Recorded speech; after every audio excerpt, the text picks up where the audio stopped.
এবার মুসলমানদের ঈদ নষ্ট করে দিল শুভেন্দু। ক্ষমতায় বসেই অনন্য মাত্রায় মুসলমানদের উপর অত্যাচার শুরু করেছেন তিনি। পশ্চিমবঙ্গের মসনদে বসার পর থেকেই চরম মেরুকরণ ও মুসলিম বিদ্বেষী রাজনীতির যে নগ্ন রূপ শুভেন্দু অধিকারী দেখিয়ে চলেছেন, আসন্ন ঈদুল আজহা বা কোরবানির ঈদের আগে তা যেন এক শ্বাসরুদ্ধকর পর্যায়ে পৌঁছালো। প্রকাশ্যে সরাসরি কোরবানির উপর নিষেধাজ্ঞা না দিলেও সুকৌশলে পশ্চিমবঙ্গে পশু হত্যা নিয়ন্ত্রণ আইন 1950-এর পুরনো খড়গটি আচমকা নামিয়ে এনে মুসলমানদের সবচেয়ে বড় ধর্মীয় উৎসবটিকে কার্যত অঘোষিতভাবে বন্ধ করার এক নিখুঁত ও ভয়াবহ ফাঁদ পেতেছেন এই নতুন মুখ্যমন্ত্রী।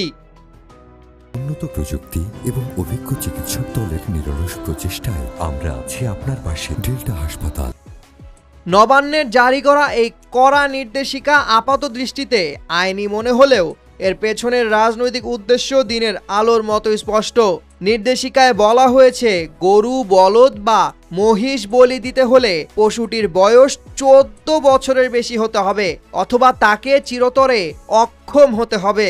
এখানেই শেষ নয়, বলির উপযুক্ত হওয়ার জন্য পৌরসভা চেয়ারম্যান বা পঞ্চায়েত সভাপতি এবং সরকারি পশু চিকিৎসকের যৌথ শংসাপত্র বা সার্টিফিকেট লাগবে।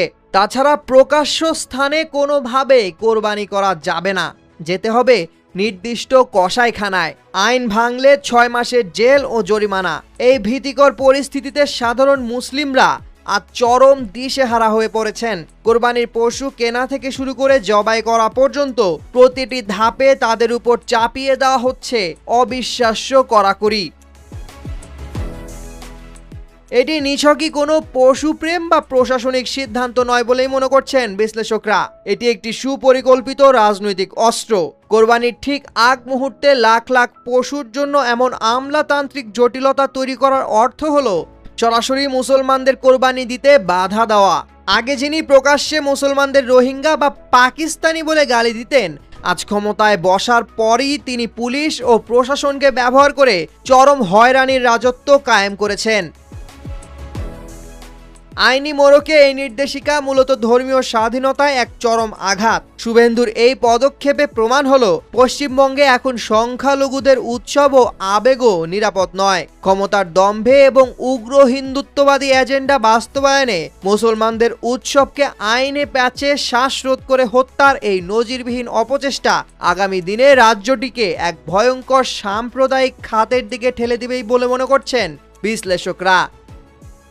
সামিউল জয়, 21 টেলিভিশন।